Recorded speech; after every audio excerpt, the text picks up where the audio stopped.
सबको नमस्कार। और अभी तक दिल्ली में 36 केस टोटल कोरोना वायरस के हुए हैं। पिछले एक दिन में एक केस और बढ़ा है। कल तक 35 थे, आज 36 केस हुए हैं। इन 36 केसेस में से 26 केसेस उन लोगों के हैं जो विदेशों से आए थे, और उन 26 लोगों की वजह से आगे 10 लोगों को और हुआ है। तो फिलहाल अभी स्थिति नियंत्रण में है। अभी ये ट्रांसमिट नहीं होने लगा है।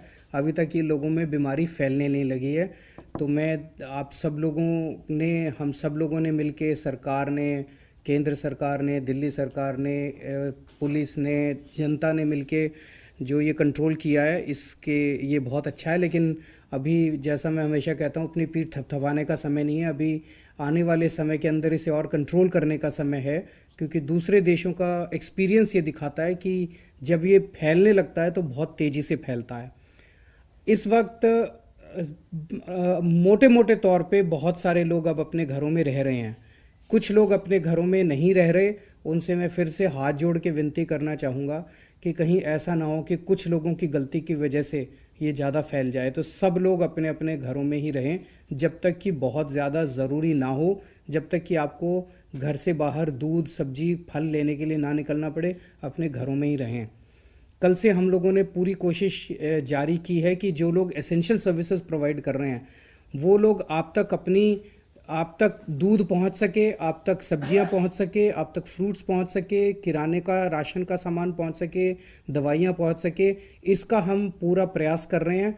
हम लोगों ने ऐसे लोगों को जो आपको सर्विसेज प्रोवाइड करते हैं, रेडी वाले जो सब्जी लेके आते हैं, किराने की दुकान वाले, आपकी दवाई की दुकान वाले, आपकी दवाई बनाने की फैक्ट्री वाले, उनके कर्मचारी, इन सब लोगों को हमने पास देना, ई पास देना चालू किया है कि आपको हमारे पास आने की ज़रूरत नहीं है। आप 1031 नंबर पे, मैं दोबारा रिपीट कर दूं, 1031 नंबर पे आप अप्लाई कीजिए, आप फ़ोन कीजिए। वहाँ पे आपको बता देंगे कि किस नंबर पे व्हाट्सएप करना है, और आपको व्हाट्सएप के ऊपर ही आपका पास आ जाएगा। कल से जितनी एप्लीकेशंस आई थी, उनमें बहुत सारी, अधिकतर एप्लीकेशंस को हम लोग निपटा चुके हैं। थोड़ी बहुत बची है उसको। और पुलिस कमिश्नर साहब तो यहीं हमारे साथ मौजूद थे, और सबके साथ वीडियो कॉन्फ्रेंसिंग के ऊपर मीटिंग हुई, और उनको ये कहा गया कि लॉकडाउन में अभी हम लोगों ने बड़े अच्छे तरीके से लोगों को घर में रहने के लिए तो कहा है, लेकिन अब हमें हर एसडीएम की और हर एसीपी की ये पर्सनल ड्यूटी होगी इंश्योर करना कि उनके इलाके के अंदर ये पांचों चीज़ें, सब्जी की दुकानें खुलें और उसमें सब्जियां हों, किराने की दुकानें खुलें और उसमें किराने का सामान हो, राशन की दुकानें खुलें और उसमें राशन हो, दवाइयों की दुकानें खुलें और उसमें दवाइयाँ हों। उसी तरह से हर एक के इलाके के अंदर जितनी फैक्ट्रियाँ ये सामान बनाने की हैं, जितने वेयर हाउसेज हैं, वो भी खुलवाने की और उसमें सामान होने की जिम्मेदारी रेस्पेक्टिव एसडीएम और एसएचओज की होगी, एसीपीज की होगी, ताकि वो इंश्योर करें। एक ये सभी पुलिस कर्मियों से निवेदन किया गया है कि जब सड़क के ऊपर वो देखते हैं कि कोई दूध वाला दूध लेके जा रहा है और बाई चांस उसके पास नहीं है, तो उसको अलाउ कर दिया जाए, बिना पास के अलाउ कर दिया जाए। अगर कोई सब्जी लेके जा रहा है और उसके पास नहीं है, तो उसको अलाउ कर दिया जाए। अगर हम देखते हैं कि जो एसेंशियल सर्विसेज लेने देने वाला व्यक्ति है वो सड़क पे जा रहा है या उसके पास नहीं है, दुकान खोल के बैठा, उसके पास नहीं है, तो पास देने की प्रक्रिया चलती रहेगी, लेकिन उसको अलाउ कर देना चाहिए। इसके अलावा आज बड़ा निर्णय ये था, जैसा अभी एलजी साहब ने बताया, कि कई सारे फूड होम डिलीवरी वाले जो फूड चेन्स थे उनको अलाउ भी कर दिया गया, और वो अपने कर्मचारियों को अगर आईडी कार्ड अपने दे देंगे, इन आइडेंटिटी कार्ड, तो वो आइडेंटिटी कार्ड उनके प्रूफ माने जाएंगे, वो सफिशिएंट होगा।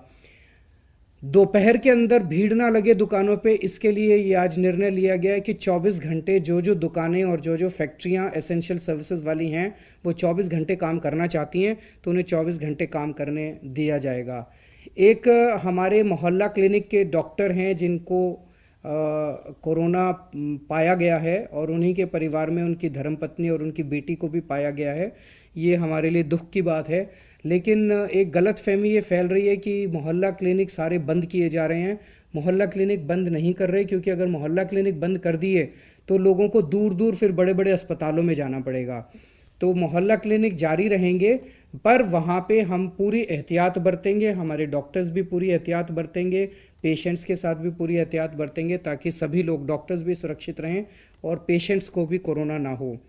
हम सब लोग, ये एक बड़ी कठिन परिस्थिति है, सब लोग एक दूसरे से सीख रहे हैं। कई सारी और राज्य सरकारें अच्छा काम कर रही हैं, उनसे भी हम लगातार संपर्क में भी हैं और उनसे भी हम सीख रहे हैं, और आप सब लोगों का सहयोग चाहिए। इस दौरान कई सारी संस्थाओं ने आगे बढ़ के हमें कहा है कि वो खाने के डिस्ट्रीब्यूशन के लिए हमारी मदद करना चाहते हैं, खाने के पैकेट्स देना चाहते हैं गरीबों को। हम उन सब का धन्यवाद करना चाहते हैं। बहुत बहुत शुक्रिया। और मैं और एलजी साहब लगातार डेली हमारी मीटिंग्स होती हैं, सभी कर्मचारियों, सभी अधिकारियों के साथ मीटिंग्स होती हैं, और हम सब लोग मिलके कोशिश कर रहे हैं कि ये कठिन समय आराम से गुजर जाए। जो वर्कर है, क्या उनकी भी जांच होगी कोविड? क्योंकि जिस तरह ये मामला आया है सामने मोहल्ला क्लिनिक का, क्या जो बहुत सारे हेल्थ केयर वर्कर हैं जो डायरेक्ट पेशेंट के साथ कांटेक्ट में रहते हैं? हाँ, जो ऐसे हेल्थ केयर के डॉक्टर्स हैं, नर्सेज हैं, पैरामेडिक स्टाफ है, टेक्निकल स्टाफ है, हेल्थ केयर वर्कर्स हैं जो कि सीधे कोरोना के पेशेंट्स के टच में हैं, उनका हम लगातार टेस्ट करवाते रहेंगे। अब टेस्टिंग की फैसिलिटीज़ बढ़ गई हैं तो हम टेस्ट करवा सकते हैं, उनके लगातार हम टेस्ट करवाते रहेंगे ताकि हमें समय पे वो मिल सके। Thank you.